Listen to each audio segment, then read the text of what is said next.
እግዚአብሔር አካል አለው ስንል አይን አለው፣ ጸጉር አለው፣ እጅ አለው፣ ትከሻ አለው እንደዚህ ስንል እግዚአብሔር ጾታ የለው።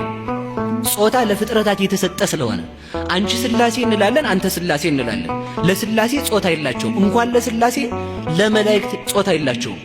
የወንድም የሴትም ጾታ የላቸውም። እንኳን ለመላእክት ለሰው ነፍስ የወንድም የሴትም ጾታ የላቸውም።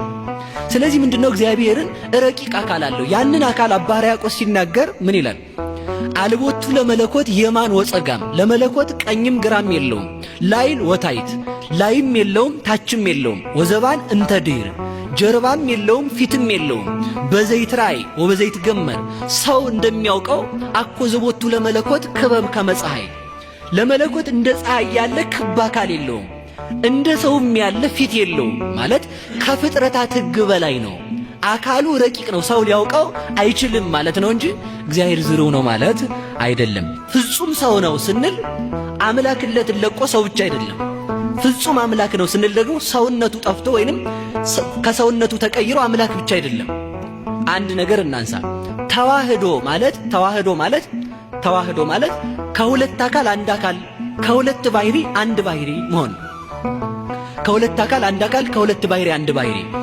አካለ እግዚአብሔር አሁን የዘረዘርነው ረቂቅ አካል ከግዙፍ አካለ ሥጋ ግዙፍ ነው፣ ይጨበጣል። አካለ ሥጋ ይታያል፣ አካለ ሥጋ ይዳሰሳል። አካለ ሥጋ ውሱን ነው። አካለ ሥጋ አላዋቂ ነው። አካለ ሥጋ ይታሰራል። አካለ ሥጋ ይደክማል። የሥጋ አካል ይተኛል፣ የሥጋ አካል ያንቀላፋል። መለኮት ደግሞ አያንቀላፋም፣ አይተኛም፣ አይወሰንም፣ አይጠይቅም። እንደዚህ ከሆነ ያ የማይጠይቀው አካል ከሚጠይቀው አካል ጋር ተዋህዷል። ሲዋሃድ ልብ ብለን እንያዝ። አሁን ልብ ብለን እንያዝ። እንግዲህ ሲዋሃድ አንድ አካል አንድ ባህሪ ነው የሆነው። ሲዋሃድ በደንብ እናያዘው። መክፈል፣ መዋሃድ፣ ማክበር አንድ ጊዜ የተደረጉ ናቸው። አንድ ጊዜ መክፈል፣ መዋሃድ፣ ማክበር። መክፈል አለ፣ መዋሃድ አለ፣ ማክበር አለ። እነዚህ ቅጽበታዊ ናቸው፣ በአንድ ጊዜ የተደረጉ። ለምሳሌ አንድ ሐሳብ ማንሳት እንችላለን። ሁላችንም እንደምናውቀው ሲከፈል አካላዊ ቃል ስጋን ከፍሎ ነው የተዋሃደው። ስጋን ሳይከፍል ቢዋሃደው የእመቤታችንን ሙሉ አካሏን ስለሚዋሃድ እመቤታችን ራሷ አምላክ ትሆናለች ማለት ነው። ከፈለው። ያንን ስጋ ከፍሎ ከእመቤታችን ከስጋዋ ስጋ ከነፍሷ ነፍስ ነስቶ ከፍሎ የዕለት ጽንስ ነው የሆነው።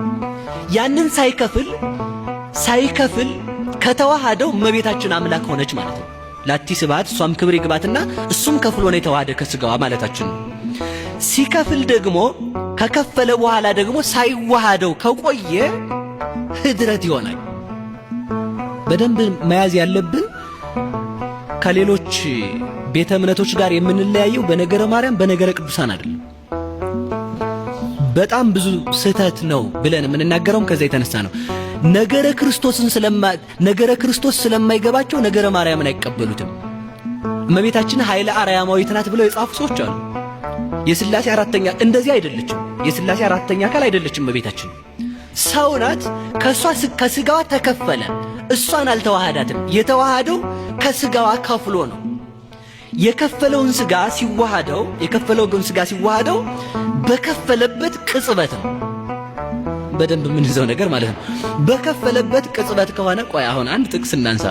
ወዘታወጽኦ ለሕፃን ማቆ ብእሲ ወትፌኖ ውስተ ማኅፀነ ብእሲት ወተጠበልሎ በሰፋድል ረቂቅ ወተሰይሞ በአርባ ዕለት እመኒ ለነዲይ ወእመኒ ለብይል ይላል ሊቁ በቅዳሴው ሲናገር። ሕፃኑን ከአባቱ አብራክ የምታወጣው ወደ እናቱ ማኅፀን የምትልከው በእናቱ ማኅፀን በረቂቅ ሰፋድል የምትጠቀልለው በአርባ ቀንም ለመክበርም ሆነ ለመደየትም ሆነ ለመበልጸግ የምትሾመው አለ።